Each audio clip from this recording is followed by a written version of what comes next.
Welcome back to the channel, everyone. We are out in the large greenhouse today, and I wanted to talk about how we are watering and how we use water throughout the winter and into early spring.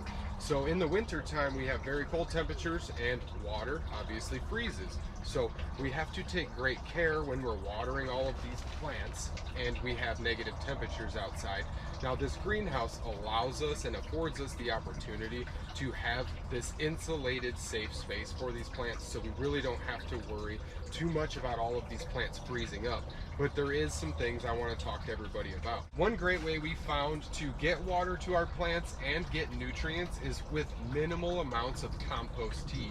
We brew up some solar compost tea and we will just minimally water our plants or flood the bed. We've been able to keep this greenhouse very warm in here, and we've had at least 55 to 60 degrees overnight.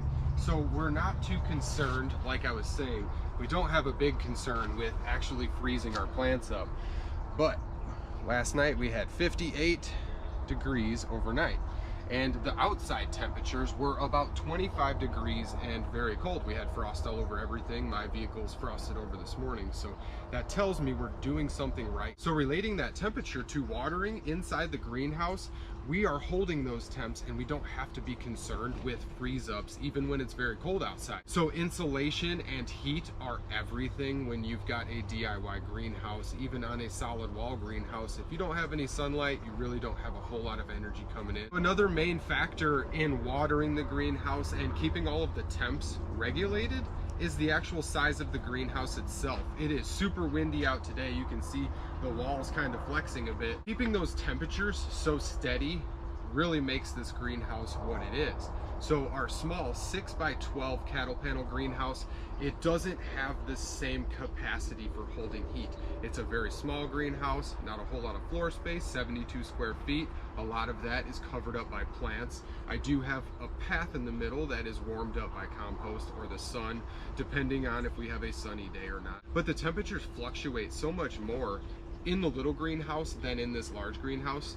The large greenhouse stays in a certain range no matter what. In the small greenhouse on a sunny day, the temperatures really do spike a bit, and then we do have colder temperatures overnight, seeing between 40 and 50 as opposed to 50 to 60 like in our large greenhouse here. So we do have to take great care when we're watering our small greenhouse, not so much the large one like I've said, but our small greenhouse, we've got tons and tons of tomatoes, peppers, and a lot of warm season crops that we could potentially lose if we overwater and we have a really cold night, or we have a lack of sunlight for an extended period of time. So there's a lot more involved with watering your plants in the winter time in a greenhouse than you would actually think.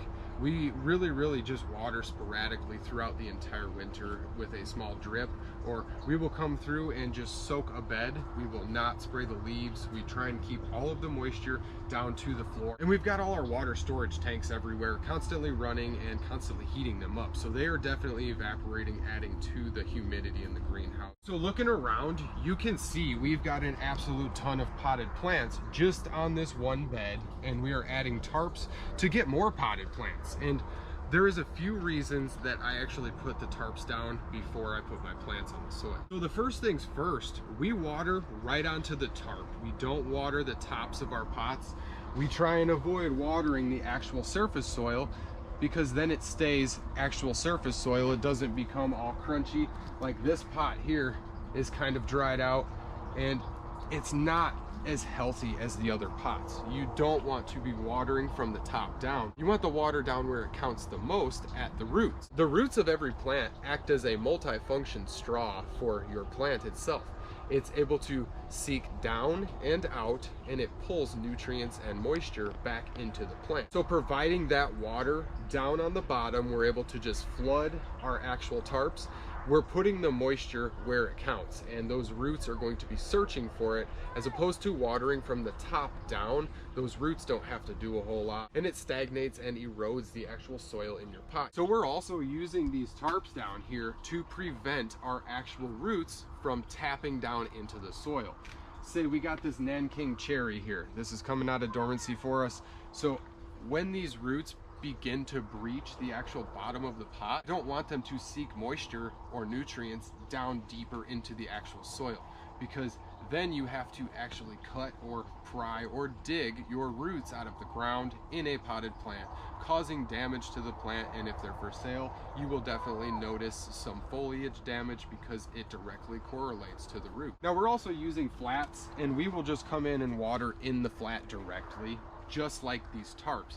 And another reason we got these tarps down is to keep the bottom of all these flats clean, keep all of our pots clean, and like I said, not allow the roots through that barrier. When we're taking all of these pots out, throwing them in my truck, and we're loading them up at the farmer's market, we don't want to put a whole bunch of mud and dirt all over our table. We don't want our customers throwing muddy or dirty pots with debris falling off into their cars. We try and keep it as clean as we possibly can. So going forward, we use water all the time in the greenhouse.